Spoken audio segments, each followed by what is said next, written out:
పై హోంమంత్రి గారు ఇచ్చిన కౌంటర్ ఇది పెద్ద ఎత్తున వైరల్ అవుతుంది. ఆమె ఏమన్నారో ఒకసారి చూద్దాం. ప్లే చేయండి అనిత గారు బయట. లో సుమారుగా 36 రాజకీయ హత్యలు జరిగినాయి. ఈ 45 రోజుల్లో దగ్గర 300లకు పైగా హత్యాయత్నాలు, 35 ఆత్మహత్యలు అని చెప్పి ఏదో 560 చోట్ల ప్రైవేట్ ఆస్తులు ధ్వంసం చేశారని రకరకాలైన ఎలిగేషన్స్ అన్నమాట. 490 ప్రభుత్వ ఆస్తులు ధ్వంసం చేశారని, 1000 వరకు దౌర్జన్యాలు, దాడులు చేశారని ఫిగర్స్ తో సైతం ఇచ్చారు. వీటన్నిటి గురించి పక్కన పెట్టు. 36 రాజకీయ హత్యలను మాట్లాడు. నీ దగ్గర డేటా ఉందా? డేటా ఉంటే నాకు ఇవ్వండి ఒకసారి. హోమ్ మినిస్టర్ అడుగుతున్నాను నేను. నీ దగ్గర నిజంగానే 36 రాజకీయ హత్యలు జరిగినాయి అని చెప్పి నీ దగ్గర కనుక డేటా ఉంటే ఇవ్వు. డేటా లేకపోతే ఎందుకు అలా చేస్తావు? నీ మీద ఎందుకు చర్య తీసుకోకూడదు? పులివెందుల ఎమ్మెల్యే జగన్మోహన్ రెడ్డి మీద ఒకసారి చెప్పాలి. 36 రాజకీయ హత్యలు కాదు, అసలు యాక్చువల్ గా రాజకీయ హత్యలు అని చెప్పి మాట్లాడుతుంటే రాజకీయ హత్యలు జరిగినవి 4.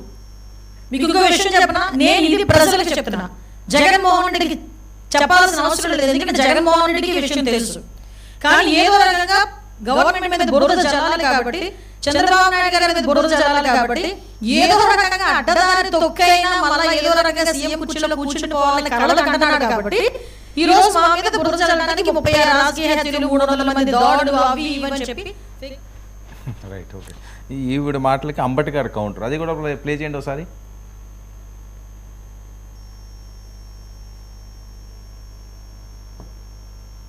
ఇక్కడ ఎందుకు చేయలేదు? ఆ నేపథ్యం అలా ఉందని ఈ సందర్భంగా నేను మనవి చేస్తున్నాను. ఈ సందర్భంగా కొన్ని విషయాలను మీడియా ద్వారా రాష్ట్ర ప్రజానీకానికి తెలియపరచాలనే ఉద్దేశంతో ఒక ప్రయత్నాన్ని నేను చేస్తున్నా. దానిలో ప్రధానమైనది ఏంటంటే 3 విషయాలను, ఇక్కడ మచ్చుకు 3 విషయాలను మాత్రం ప్రస్తావన చేస్తా. అదేమిటంటే మన ఉమ్మడి జిల్లాలో, పల్నాడు జిల్లాలో వినుకొండలో జరిగినటువంటి ఒక దారుణమైన హత్య. అది సోషల్ మీడియాలో కానీ మరో రకంగా కానీ అందరూ చూసే ఉంటారు. ఎంత దారుణంగా హత్య జరిగిందో నేను ప్రత్యేకంగా చెప్పాల్సినటువంటి అవసరం లేదు. దీన్ని వాళ్ళు ఏం చెప్తారంటే ఇది రాజకీయ హత్య కాదు, 2 మిత్రుల మధ్యన జరిగినటువంటి హత్య అని అటు పోలీస్ వైపు నుంచి ఇటు ప్రభుత్వం వైపు నుంచి చెప్పి దీన్ని డైల్యూట్ చేయాలనేటువంటి ప్రయత్నం చేస్తున్నారు. నేను మనస్ఫూర్తిగా చెప్తున్నా, అందరికీ తెలుసు పల్నాడులో రషీద్ అనేటువంటి మరణించినటువంటి వ్యక్తి డిసీజ్ వైఎస్ఆర్ కాంగ్రెస్ పార్టీకి చెందినటువంటి వ్యక్తి. జిలానీ అనే అతను ప్రస్తుతం తెలుగుదేశంలో ఉన్నారు. అంతకుముందు వైసీపీలో ఉన్న మాట వాస్తవం. ఒక 2 సంవత్సరాల క్రితమో సంవత్సరం క్రితమో ఉన్నారు. ఎలా ఉన్నారంటే లావు శ్రీకృష్ణదేవరాయలు గారు కూడా మా పార్టీలో ఉన్నారు కదా అప్పుడు, అట్లాగే అప్పుడు ఉన్నారు. ఎలా అంటే సార్ ఇది ఆ రషీద్ చుట్టూ తిరుగుతున్నట్టున్నది ఇదంతా కూడా.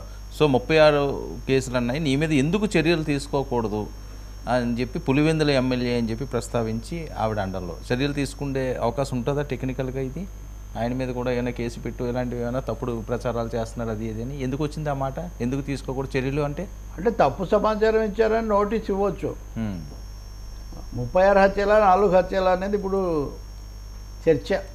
4 రాజకీయ హత్యలు జరిగాయని ఆమె అంటున్నారు కాబట్టి 4 హత్యలైనా కూడా జరగకూడదు. కొత్తగా ప్రభుత్వం వచ్చి ఒక నెల రోజులు కూడా అవ్వకముందే మరి 36 అని చెప్పడానికి వీళ్ళకు ఉన్నటువంటి వివరాలు ఏంటి, లేకపోతే ఆధారాలు ఏవో చెప్పాలి కదా. దానికి కూడా వాళ్ళు వెంటనే చెప్పడం చాలా మంచిది కదా. 36 అన్నప్పుడు 36 కాకపోతే ఒక 20, 26, 16 అన్నా కూడా అక్కడ చెప్పాలి కదా. పేర్లు మీకెందుకు చెప్పాలి, మీకు చెప్పాల్సిన అవసరం లేదు ఇదంతా అంటే మీరు చనిపోయారు అని ప్రజల ముందు చెప్తున్నాం. 36 పేర్లు ఎందుకు చెప్పడం లేదు? మరి 36 కాదే కనీసం కొన్ని పేర్లైనా ఎందుకు చెప్పడం లేదు?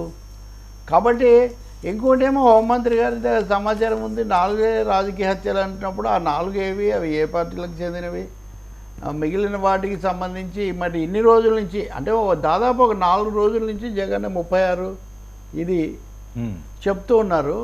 అలాంటప్పుడు దాని మీద నిజాలు తెప్పించుకునే ప్రయత్నం ఏమైనా చేశారా పోలీసులు కూడా? డీజీపీ ఎందుకు మాట్లాడలేదు? వాస్తవంగా హోంమంత్రి మాట్లాడడం, ఆమె కూడా సరైన మంత్రి శాఖనే, కానీ అసలు పోలీసుల పరంగా దీని మీద వాళ్ళు ఇచ్చే సమాధానం ఏంటి అన్నది కూడా మనం చూడాల్సి ఉంటుంది.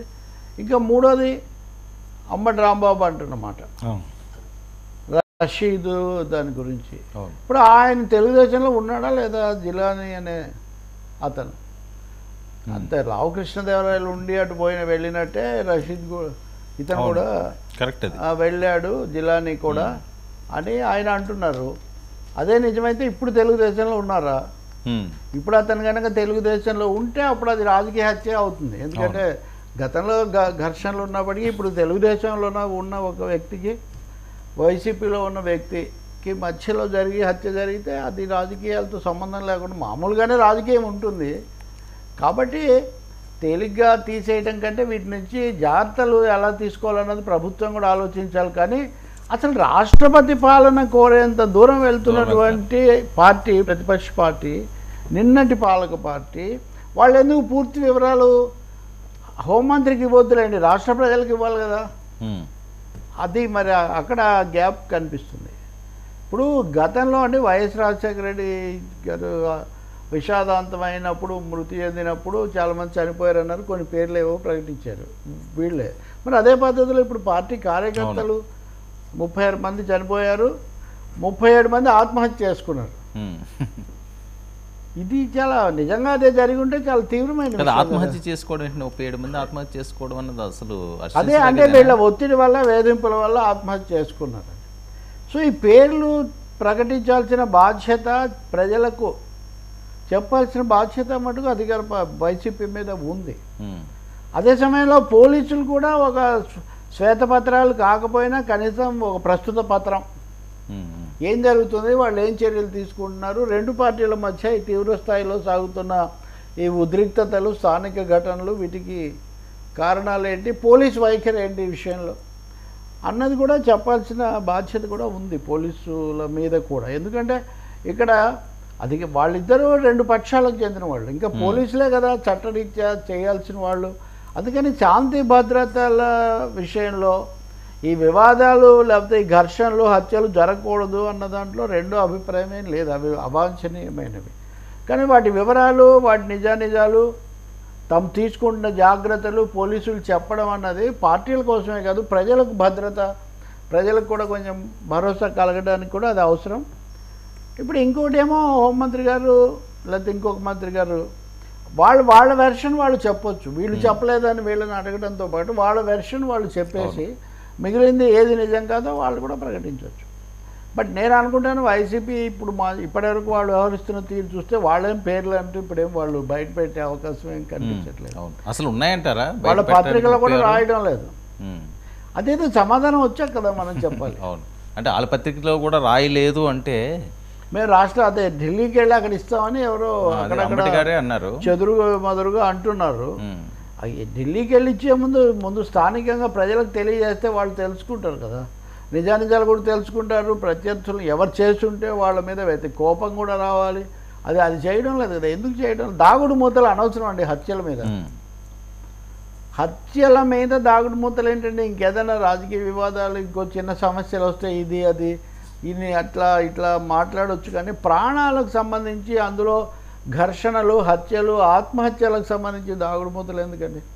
మీరు పూర్తి నిజాలు చెప్పండి, చెప్పి అక్కడ అడగండి, ప్రజలకన్నా చెప్పండి. ప్రభుత్వానికి చెప్పకపోతే అప్పుడు ప్రజలు మీకు తోడొస్తారు కదా, మీ పోరాటం ఒంటరిగా కాకుండా. కాబట్టి ఏదో గ్యాప్ ఉంది. ఇది గ్యాప్ ఎక్కడుంది, ఎందుకుంది, అది తెలుసుకోవాల్సిన అవసరం ఉంది.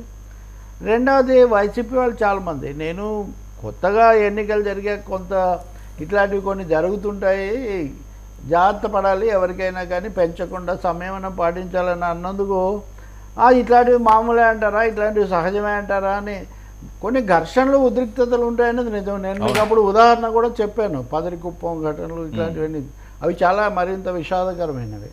కాబట్టి అవి ఎవరు కూడా హింసను ఎవరు ఎండార్స్ చేయరండి. హింసను, హత్యలను ఎండార్స్ చేసే అవకాశం ఏమీ లేదు. కానీ అదే సమయంలో ఉన్న వాస్తవాలు చెప్పాల్సిన బాధ్యత మటుకు పూర్తిగా ఉంది. ఇప్పటికైనా హోంమంత్రి నువ్వు సూటిగా ముందుకు వచ్చి ఎక్కడ జరిగాయో చెప్పండి అంటున్నప్పుడు పలానావి జరిగాయి, పలానావి జరగలేదని చెప్పాలి కదా. ఎందుకు అవాయిడింగ్ డిస్కషన్ అంటే అసలు పేర్లు, వివరాలు వదిలేసి మిగిలిన వివరాలు లేని వివాదం వల్ల ఉపయోగం ఏంటని వివరాలు కావాలి కదా. అవును, ఇదిగో పలానా ఊర్లోనో ఈ ఊర్లోనో నిజంగా అయితే ఈ సమయంలో కొంచెం మాటలు కూడా ఉద్రేకాలు పెరిగిపోయి మొన్న జగన్మోహన్ రెడ్డిని వినుకొండ వెళ్ళినప్పుడు అక్కడ ఒక విలేకరి ఏదో ప్రశ్నలు వేసాడు. అది చెప్పిన తీరు ఎంత అసంబద్ధంగా ఉందంటే, ఇప్పుడు నిన్ను హత్య చేసి ఆయన అది మీరు కావాలంటే మీరు బయట కూడా ఒకవేళ ఆవేశంలోనే అని ఉండొచ్చు, దాని తర్వాత అయినా సర్దుకోవాలి కదా, ఎవరితో నీతో మాట్లాడుకుంటూ నిన్ను హత్య చేసి కాదు ఇది చేసేవంటే ఎట్లుంటుందని 1-2 సార్లు ఏదో పక్కన ఉన్న వాళ్ళు కొంచెం ఇబ్బంది పడుతున్నా ఆయన అది దాన్ని ఆయన తను మాట్లాడిన దాంట్లో తీవ్రత ఆయనకు అర్థం కాల. కాబట్టి ఈ రకమైన ధోరణి కంటే సూటిగా శ్వేతపత్రాలు వీళ్ళు కూడా ప్రకటించవచ్చు, ప్రభుత్వమే కాదు, వీళ్ళు హత్యలకు సంబంధించిన వివరాలు అవి చెప్తే ఢిల్లీ వెళ్లే ముందు రాష్ట్రానికి చెప్పాలి కదా నా ప్రశ్న అది. మీరు ఢిల్లీలో తప్పకుండా చేయండి. అలాగే రాష్ట్రపతి పాలన అడిగే ముందు రాష్ట్ర ప్రజలను విశ్వాసంలోకి తీసుకోండి. రాష్ట్రపతి చేస్తారా లేదా తర్వాత సంగతి, కానీ రాష్ట్రపతి చేయడానికి డబుల్ ఇంజిన్ సర్కార్ నడుస్తున్నదని వాళ్ళు చెప్తారు. అసలు ఎందుకు చేస్తారు సార్? నెల రోజుల లోపల ఒకటి ఎన్నికైన ప్రభుత్వం ఇంకా తొలి ఎందుకు చేస్తారు? అది ఒక విపరీతమైన కోరిక అని తెలుసు. ఎందుకంటే అదేదో చావుకు పెడితే లంకనానికి వచ్చిందని అక్కడ పెట్టారు ఒకటేసారి. సో దానివల్ల ఏమైందంటే ఇది ఎలాగో జరిగేది కాదు కాబట్టి వీళ్ళ వాదనే బలహీన పడుతుంది. అంటే ఒక అవాస్తవికమైన కోరికను అతిగా చెప్పడం ద్వారా తమ దాన్ని ఏమనాలి, తమ వాదన బలాన్ని వాళ్ళే తగ్గించుకుంటున్నారు. దాని బదులు ఫలానా చోట జరిగింది, ఇక్కడ చర్య తీసుకోవాలి, వీళ్ళ మీద చేయాలి, ఆ పోలీస్ అధికారిని బదిలీ చేయాలి, ఇట్లాంటివి అడుగుతారు మామూలు. అది కాదే ఇక్కడ. సో రేపు ఢిల్లీ వెళ్ళడం వల్ల వీళ్ళకి వచ్చే ఉపయోగం ఏముంటుంది సార్? దీన్ని హైలైట్ చేసుకుంటే లేదండి, ప్రధానంగా ఆంధ్రప్రదేశ్ పొలిటికల్